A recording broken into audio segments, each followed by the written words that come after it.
शिक्षण हक्क कायद्यानुसार दिल्या जाणाऱ्या 25% आरक्षित जागांवरील प्रवेशांसाठी राबविल्या जाणाऱ्या आरटी प्रवेश प्रक्रियेत यंदा फार मोठा फेरबदल करण्यात आला आहे। त्याच अनुषंगाने गोरगरीब विद्यार्थ्यांना हक्काच्या शिक्षणापासून वंचित करणारा जीआर रद्द करा, तसेच SICS व TMS ही अनुदानित शाळा विद्यार्थ्यांकडून अनधिकृतपणे शैक्षणिक फीची मागणी करत असल्याचा आरोप शिक्षण संघटनेने केला असून अनधिकृतपणे फीची मागणी करणाऱ्या शाळा प्रशासनावर कारवाई करावी अशी मागणी पालक आणि शिक्षण संघटनेने केला आहे। तसेच या शाळेचे प्रकरण निकाली काढण्यात यावे म्हणून शिक्षण युवा जन अधिकार तर्फे अंबरनाथ येथील छत्रपती शिवाजी महाराज चौकात आज आंदोलन करून निषेध व्यक्त करण्यात आला आहे। 9 फेब्रुवारी का जीआर मागे घ्या, मागे घ्या, मागे घ्या। 9 फेब्रुवारी का जीआर मागे घ्या, मागे घ्या, मागे घ्या। शिक्षण आमच्या हक्काचं, शिक्षण युवा जनाधिकार संघटनेचा, शिक्षण युवा जनाधिकार संघटनेचा आम्हाला मोफत शिक्षण मिळालंच पाहिजे, सर्वांना मोफत शिक्षण मिळालंच पाहिजे।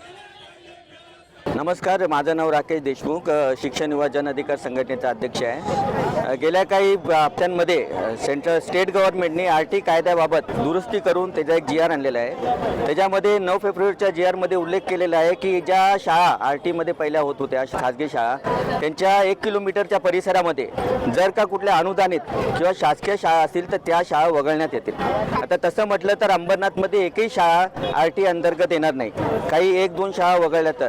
शासनाचं म्हणणं आहे की अनुदानित शाळांमध्ये प्रवेश घेत नाही, अनुदानित शाळांमध्ये तुकड्या कमी भरतात किंवा खाजगी किंवा जे शासकीय शाळा आहेत त्याच्यामध्ये प्रवेश होत नाही, त्या अनुषंगाने हे निर्णय घेण्यात आलेला आहे। तर सर्वात मोठी बाब आम्ही स्टेट गव्हर्नमेंटचं अभिनंदन करतो की पूर्ण देशामध्ये कुठेही असं बदल झालेला नाही आहे। आपल्या महाराष्ट्र शासनाने हा पहिल्यांदाच बदल केलेला आहे। तर हा चुकीचा बदल आहे की सामान्य जो व्यक्ती आहे, जो गोरगरीब आहे, पोट भरून जो 2 वेळेला पोट भरून आपलं अन्न खाऊन मुलांना शिकवायचा प्रयत्न करत आहे, तो आपल्या मुलांना चांगल्या शाळेमध्ये शिक्षणापासून वंचित करण्याचं मोठं डाव काही ठराविक समाजाच्या लोकांनी हातात घेतलेलं आहे। तर अशा या जीआर मागे घ्यावा करून आम्ही आंदोलन देत आहे। शासनाचं म्हणणं आहे की अनुदानित शाळेमध्ये प्रवेश घ्या, अरे पण अंबरनाथमधील अनुदानित शाळा SICS TMS या शाळा लोकांकडनं 15,000 20,000 फी घेत आहेत, त्यांचे प्रश्न प्रलंबित आहेत, लोकप्रतिनिधी झोपा काढतात। असे सर्व गोष्टी असताना तुम्ही अपेक्षा करताय की लोकांनी अनुदानित शाळेमध्ये प्रवेश घ्यावा। तर आमची शासनाला विनंती आहे की हा चुकीचा जो तुम्ही अमेंडमेंट केलेला आहे जीआरमध्ये तो फेरबदल करा किंवा तो जीआर मागे घेण्यात यावा, जेणेकरून सामान्य जनतेला सुद्धा शिक्षणाचा मूलभूत अधिकार भेटावा, ही आमची पुन्हा एकदा शासनाला विनंती आहे। ॲडव्होकेट रामदास वायंगडे, शिक्षण युवा जन अधिकार संघटनेचा ठाणे जिल्हा अध्यक्ष। या ठिकाणी मी नमूद करू इच्छितो की शासनाने जो 9 फेब्रुवारीचा जीआर काढलेला आहे हा अत्यंत गरीब विरोधी आहे आणि एकंदरीत जे दर्जेदार शिक्षण आम्हाला प्रायव्हेट शाळांमध्ये मिळत होतं ते बंद करण्याचं मोठं षडयंत्र 9 तारखेला या महाराष्ट्रामध्ये झालेलं आहे। आणि यापुढे गरिबांची SC ST OBC VJNTची मुलं चांगल्या शाळेमध्ये शिकू नयेत का, हा आमचा सरकारला सवाल आहे। कारण यापुढे या वर्षापासून RT मध्ये कुठल्याही नवीन इंग्रजी मीडियमच्या शाळा येणार नाहीत। जग पुढे गेलेलं आहे। आज नगरपालिका आणि महानगरपालिकेमध्ये मराठी शाळा बंद करून हे सरकार इंग्लिश शाळा सुरू करतं आणि आज आम्हाला काय सांगते की तुमच्या मुलांना नगरपालिकेच्या शाळामध्ये, जिल्हा परिषद शाळामध्ये किंवा एडेड स्कूलमध्ये तुम्ही ॲडमिशन द्या।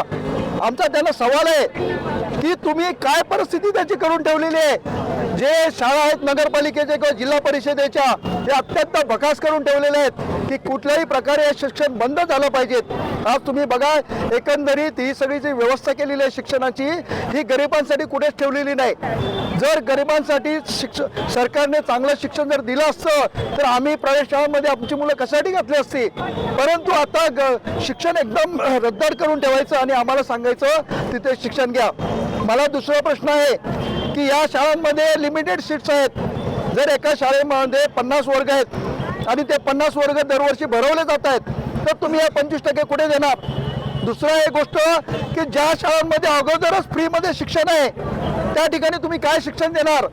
तिसरी गोष्ट आहे की 25%चा अधिकार हा सुप्रीम कोर्टाने ठरवला आहे आणि आपल्या लेजिस्लेशन असेंब्लीमध्ये हे ठराव पास झालेत की प्रत्येकाला प्रायव्हेट शाळेमध्ये तुम्हाला शिक्षण दिलं पाहिजे। हे आपल्या सरकारने कायदा केल्यानंतर सुद्धा 4 ओळीचा एक जी आर काढतं आणि संपूर्णपणे व्यवस्था बंद करतं. याचा आम्हाला निषेध आहे याचा. कारण हे सरकार जे आहे हे संपूर्णपणे जे काही प्रायव्हेट जे काही मास्टर आहेत, प्रायव्हेट शाळा आहेत, त्यांच्या पुढे झुकलेलं आहे. त्यांनी सांगितलेलं आहे की आम्ही या मुलांना शिक्षण देणार नाही. त्यांचं काय आहे, गरिबांची मुलं आमच्याकडे आली तर आमचं कल्चर बिघडतं. अरे तुम्ही कुठून आलात रे? मला तुम्हाला सांगायचं आहे, तुमचं कल्चर बिघडतं, तुमची मुलं वाईट वळणाला जात आहेत, आम्हाला त्रास होतो. ही जी काही मानसिकता आहे की जे काही डाऊन ट्रेडमध्ये आहेत, SC ST OBC NT आणि गरिबांची मुलं आहेत, यांना प्रायव्हेट शाळेमध्ये शिक्षण मिळू नये याच्यासाठी हा प्रयास करण्यात आलेला आहे. आम्ही याला संपूर्णपणे विरोध करतोय.